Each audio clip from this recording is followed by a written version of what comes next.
ఎందుకంటే సార్ ఒక అమ్మాయి చదువుకుంటే చాలా భవిష్యత్తు ఉంటుంది. సో, అబ్బాయిలు ఎలాగో వాళ్ళు బయటనే ఉంటారు. సో, సాయంత్రం 6కి వచ్చినా కూడా ఏంటి ఇంతసేపు అని చెప్పి మాట్లాడతారు. అదే ఒక అబ్బాయి 12కి వచ్చినా కూడా ఆ! వాడు అబ్బాయి అనే విధంగా ఉంటారు. అంటే ఈక్వల్ అన్నది ఎందుకు చూడరు పేరెంట్స్? ఈక్వల్‌గా చూడ్డము in the sense first of all ఏంది అనంటే, పేరెంట్స్ మెంటాలిటీ ఎట్లుంటది, లేదు బయట లొకాలిటీలో గాని ఎవరిది ఈవెన్ నాదైనా మెంటాలిటీ ఎట్లుంటది అనంటే, హ్మ్. ఇప్పుడు అబ్బాయి 100 కేజీస్ బస్తా లేపిండు అనుకోండి, అమ్మాయి లేపలేస్తదా? హ్మ్. లేపలేదు గదా! లేపుతారు సార్. ఎంతమంది అథ్లెట్స్ లేరు. ఒక 10 మంది కలిసి లేపుతారు.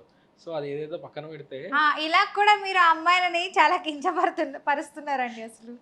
ఇక్కడ ఏంది అనంటే నేను చెప్పేది ఏంది అనంటే, అమ్మాయిలు సెన్సిటివ్ అని నేను చెప్తున్నా. హ్మ్. సో, ఇక్కడ కించపరచడం గాదు. సో, హ్మ్. వాళ్ళు ఏదైతే వాళ్ళు సెన్సిటివ్ కాబట్టి, సో, ఆ సిట్యుయేషన్‌లో వాళ్ళని ఏంది అనంటే, వాళ్ళు బయటికెళ్ళినప్పుడు ఎవరైనా అన్నప్పుడు గాని, అంటే వాళ్ళు ఒక ఫీల్ అవ్వడం బస్తా గాని ఎత్తగలరా అని చెప్పి మీరు అబ్బాయిలకు సపోర్ట్ చేస్తున్నారు. ఆ! ఇప్పుడు ఆడవాళ్ళు ప్రెగ్నెన్సీ వాళ్ళు ఉంటారు.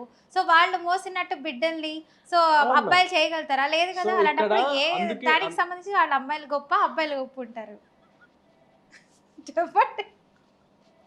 అందుకే నేను చెప్పేది ఏంది అనంటే ఇక్కడ, అమ్మాయిలకంటూ సెపరేట్ ఏదైతే కొన్ని ఫేవరబుల్‌గా ఉంటాయన్నమాట. కొన్ని కొన్ని సిట్యుయేషన్స్‌లో. హ్మ్. మీరిప్పుడు అమ్మాయి ఇప్పుడు ఏదైతే ఓపికగా నార్మల్‌గా చూసుకుంటే మీరే అన్నారు గదా!